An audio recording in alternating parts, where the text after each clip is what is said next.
Bismillahirrahmanirrahim. Assalamualaikum warahmatullahi wabarakatuh. Apa kabar anak-anak sekalian? Bapak berharap semoga kalian tetap dalam lindungan Allah Subhanahu wa taala dan tetap baik-baik saja. Apapun cita-cita kalian harus tetap semangat untuk menggapainya. Kenapa? Karena tanpa cita-cita kalian akan berjalan tanpa arah. Dan cita-cita juga bisa menjadi sebagai tujuan pelabuhan kalian dalam belajar. Jadi jangan lupa untuk selalu mengingat cita-cita kalian sebagai inspirasi kalian untuk selalu terus belajar dan belajar. Anak sekalian, adapun materi yang kita akan pelajari kali ini adalah mengenai aksara lontara.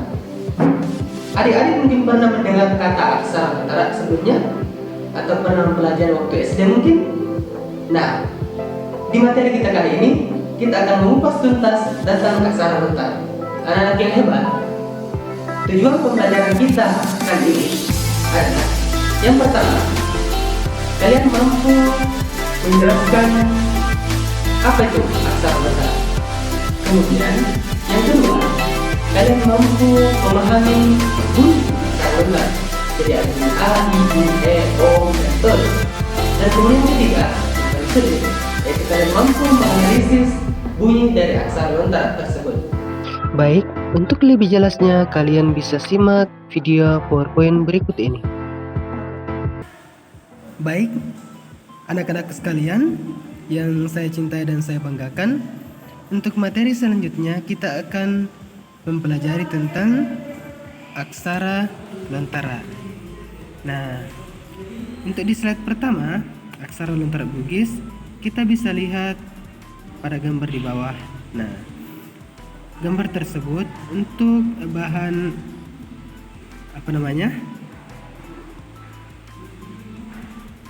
review saja yang akan kita bahas di mata pelajaran kali ini. Nah, kita lanjut saja ke slide kedua. Di slide kedua, kita akan sedikit berbicara tentang aksara lontara. Nah, aksara lontara atau bahasa Makassar merupakan salah satu bahasa daerah yang memiliki aksara tersendiri. Nah, bahasa lainnya yang memiliki aksara tersendiri adalah bahasa Mandarin, bahasa Arab, bahasa Jepang, Thailand, dan lainnya. Nah, kemudian aksara bisa juga disebut sebagai skrip. Nah, skrip sendiri adalah suatu sistem atau simbol visual yang tertera pada kertas ataupun media lainnya, atau bisa disebut sebagai sistem tulisan. Nah, apa itu simbol visual? Nah, seperti yang saya bacakan kali ini. Nah, itu adalah simbol visual. Jadi simbol visual itu yang dapat kita lihat. Simbol visual itu hurufnya, simbolnya. Nah, seperti itu. Kemudian di slide yang ketiga, kita akan berbicara tentang sejarah aksara lontara. Nah, aksara lontara ditemukan oleh Daeng Pamete pada abad ke-14 silam. Nah, kedua, Daeng Pamete sendiri merupakan seorang putra Goa, kelahiran Lakiu yang hidup pada masa Karaeng Tumapak Resi Kalona. Nah, di poin ketiga, Lakiu itu dikatakan bahwa tempat lahir Daeng Pamete. Beliau adalah salah seorang tokoh kerajaan suku Makassar yang tidak dapat dilupakan karena karya besarnya. Apa karyanya? Yaitu menemukan huruf aksara lontara dan dikenal sebagai pencipta huruf lontara bilang buatan. Nah, di slide selanjutnya kita akan berbicara tentang sejarah aksara lontara bagian kedua. Yang pertama, selain daripada itu yang saya jelaskan di sejarah aksara lontara bagian pertama, alasan dikatakan aksara lontara kenapa? Karena ditulis dengan menggunakan daun lontar pada zaman dahulu. Karena pada zaman dahulu kan belum adanya kertas. Nah, di situ daun lontarlah yang sebagai pengganti kertas, makanya disebut aksara lontara. Nah, di poin kedua, dari sejarah perkembangannya, aksara lontara ditemukan pada abad ke-14 Masehi dan mulai berkembang pada abad ke-17 Masehi hingga abad ke-20 Masehi. Dan sebelum fungsinya mulai tergantikan oleh huruf Latin, Nah, huruf Latin itu yang seperti ini. Secara berangsur-angsur, aksara masih diajarkan di Sulawesi. Nah, seperti yang saya lakukan sekarang, saya masih mengajarkan muatan lokal. Nah, aksara lontara itu sebagai bagian dari muatan lokal. Untuk apa ya? Untuk melestarikan aksara lontara yang merupakan warisan budaya yang ada di daerah kita. Nah, begitupun kepada kalian. Kalian harusnya melestarikan adat-adat istiadat yang ada di daerah kalian. Seperti salah satunya aksara lontara yang sedang kita bahas pada saat ini. Kemudian di slide terakhir, kita akan berbicara mengenai tanda bunyi dan huruf aksara lontara.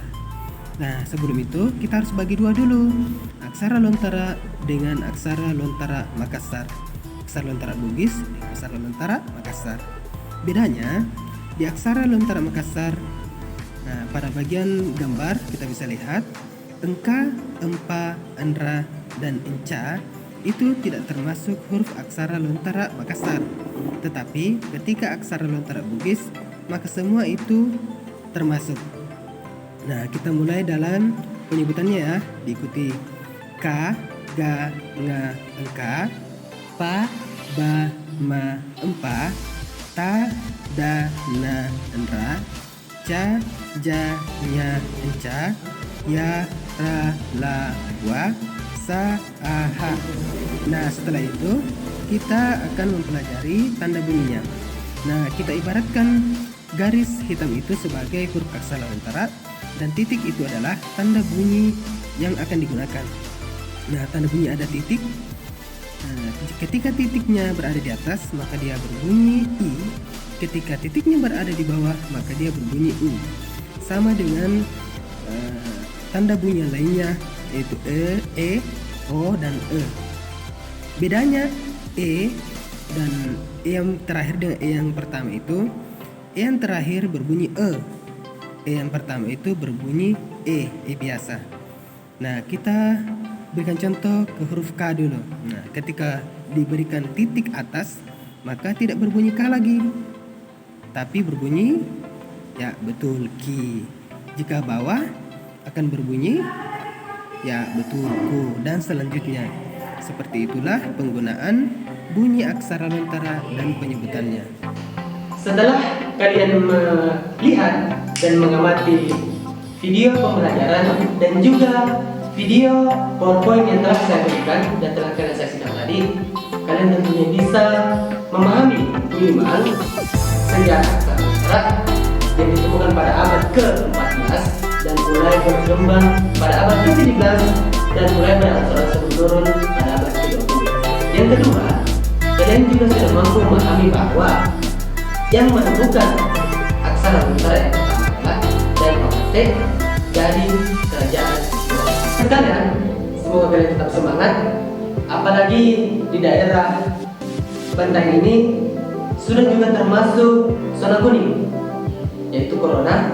Jadi pesan saya kepada anak-anak sekalian, jangan lupa tetap jaga kesehatan, tetap pakai masker kalau misalnya keluar, tetap semangat, dan jangan lupa terus belajar dan belajar.